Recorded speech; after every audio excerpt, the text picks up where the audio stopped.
కుదిరితే పరిగెత్తు, లేకపోతే నడువు, అది చేత కాకపోతే పాకుతూపో.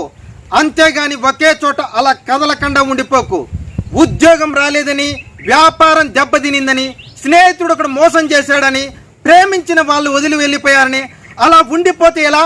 దేహానికి తప్ప దాహానికి పనికిరాని ఆ సముద్రపు కెరటాలే ఎగిసి ఎగిసి పడుతుంటే తలుచుకుంటే నీ తలరాత ఇంతే అన్న వాళ్ళు కూడా నీ ముందు తలదించుకునేలా చేయగల సత్తా నీది. అలాంటిది ఇప్పుడు వచ్చిన ఆ కాస్త కష్టానికే తలం చేస్తే ఎలా?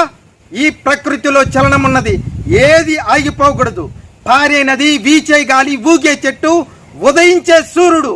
నువ్వు అనుకున్నది సాధించాలని నీలో కసిగా ప్రవహిస్తున్నదే ఆ నెత్తురుతో సహా ఏది ఆగిపోవడానికి వీల్లేదు. లే, బయలుదేరు. నిన్ను కథలు నిమ్మకుండా చేసిన ఆ మానసిక బాధల సంఖ్యలను తెంచేసుకో. పడ్డ చోట నుండి